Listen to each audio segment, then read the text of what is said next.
redoing some color on the Dragon. I did one run last night. I do stick and poke, so it takes forever. But the first time is always the worst. The first time you run over, especially the stomach, because of the nerves.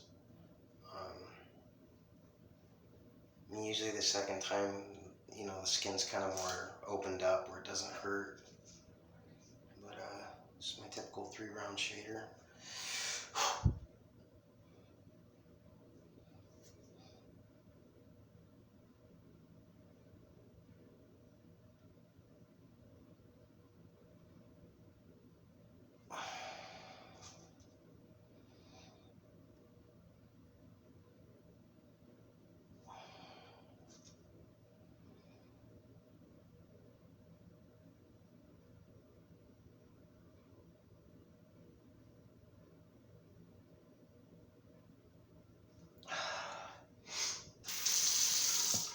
I got the scales are separated, like the scales were done with black and then filled in with green. So, I'm just basically going scale to scale.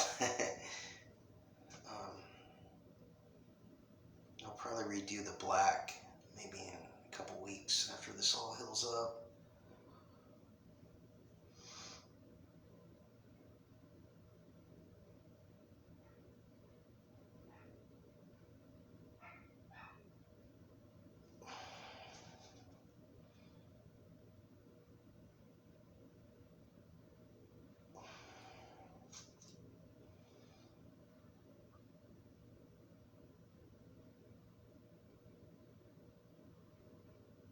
It's overwhelming sometimes when you're doing big tattoo work, but you just look at it like, if you really love something, like I love tattooing, then it's not really that big of a deal. It's like there's a patience involved with it when you're trying to accomplish. To me, this is almost like, a miracle. So it's like, I got all the time in the world to finish it. So.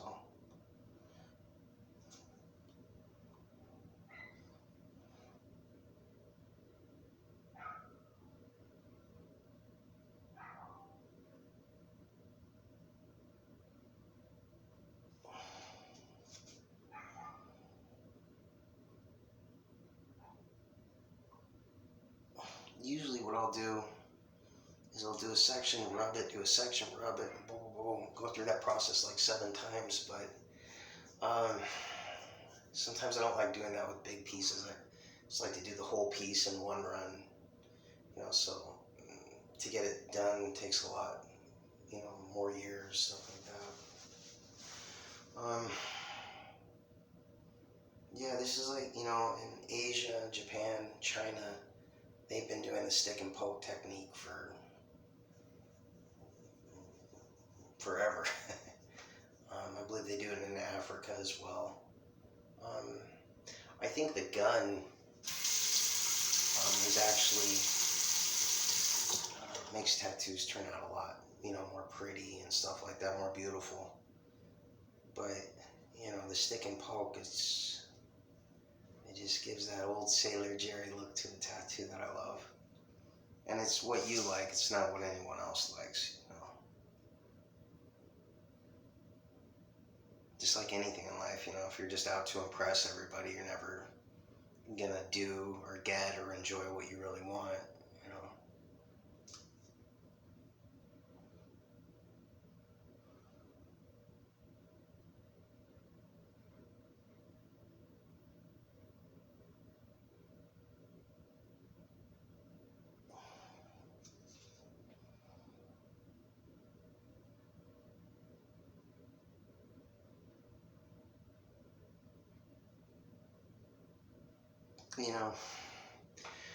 How it started out for me with the stick and poke is I originally got a gun when I was about 20 years ago offline. I'm not going to name the company, but I wanted to learn how to do tattoos. I was tired of throwing thousands in tattoo shops, and so I got a gun, and I hooked it all up, got the needle in, blah, blah, blah. I noticed it wouldn't kick on anything but 9 volts. So you're trying to do 9 volts and it basically just rips your skin open. There went $200 on the tattoo. I finally realized this tattoo gun's just not going to work, So I had some needles that came with the kit, and I picked up a single needle. I was like, man, it just hurts like hell. Then I picked up the 3-round shader, and I just did a little up here, and I wiped it, and it stuck. And I'm like, I got it. Now I figured out how to tattoo. I would have loved to have learned how to use the gun, but it was, it's funny. It's like the gun I got it from online, and the ink that they sold, they're like one of the biggest named tattoo suppliers here in the United States, and they have the worst, crappiest ink. The only thing they do have is good needles, and they sold me a bunk gun. So I don't know how they got such a good reputation. The best stuff I've ever come across so far has been on Amazon. The best ink I've ever gotten a hold of is Kuro Sumi. It's made of all natural. And they got really, I think they're called Bronx tattoo needles. You can get like a pack of 50 for $10. But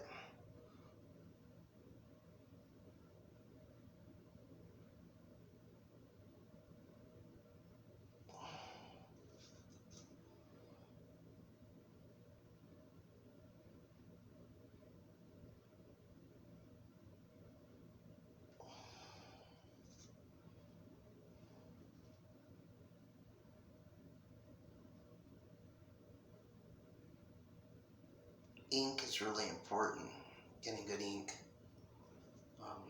Originally I started out, just doing like stick and pokes with sewing needles. And I was using India ink, and India ink is, don't use it, because I used to have allergic reactions from almost going to shock. Your system can't process that kind of ink. It's unnatural. So I'd never recommend using India ink. Although that was used like on, some of my first tattoos. It's not a good ink to put into your bloodstream because, you think about it, this ink's going into your system, into your bloodstream. So you want to, something, whether it is or not, it says it's all natural. That's what you want to come across. We learn through time what inks and needles and processes your body wants and handles and whatever. What I like about stick and poke too is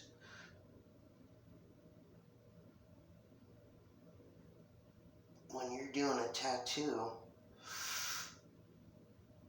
on yourself, you know your own pain threshold. When you go into a shop, they're gonna rip you open, man. They're just like, they have no idea what your levels of pain are. But when you're doing it to yourself, you know exactly how hard, how soft to go, whatever. So you're not going through like a torturous, 4 or 5 hour session.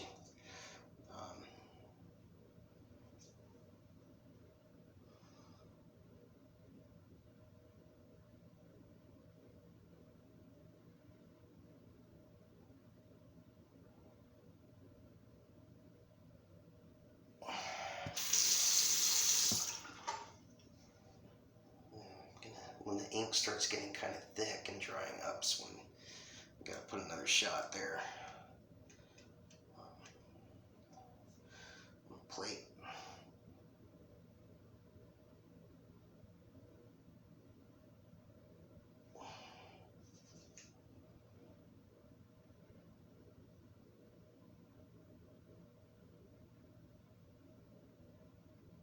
Saw a documentary on Vice. Vice magazine on Ed Hardy, man. It was awesome. I really loved that. I think he definitely represented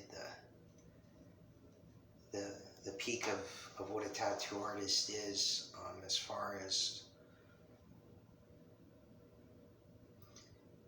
when you go to a tattoo shop, you want good customer service, and a lot of that is not in the tattoo shops. You're going to come across some rude prima donna punks who are going to try to rip you off and take your money. And I've even had it where they talk shit at me while they're giving me a tattoo and I'm paying them. So um, his humbleness and personality, um, I had come across the older guys that run the tattoo shops. That's how they are.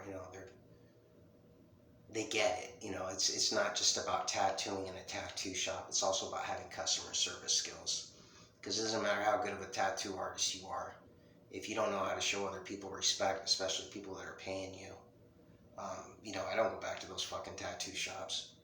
So I love that Ed Hardy guy. He reminded me of like the person that originally colored like the dragon. I got the dragon from an ex-con that just got out of prison, and he was a loop job. So he like put the outline on, but he started trying to rip me off, saying, "Hey, we got a deal," and trying to put new tattoos, but never finishing the original. I caught on to his little con he was doing with me, trying to get more money without finishing an original tattoo and starting new tattoos. So I cut his ass off, and I went to this guy named Lee in Escondido. I'm trying to remember the name of the tattoo shop. It wasn't, I think it was just called Escondido Tattoos. But he was an old school dude, and for $260, he put all the scales in and did the coloring. It took about 4 hours. Real good old guy. He passed away, but he also did the girl here. He was a good old tattooer.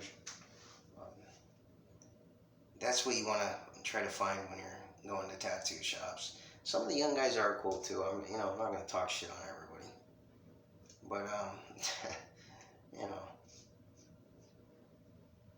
it all depends. You just got to search. If you can find someone that's going to give you a fair price, hey, run with them, stay with them.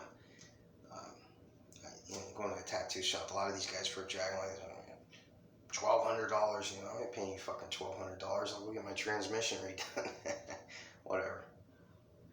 You got the money, fuck it, right?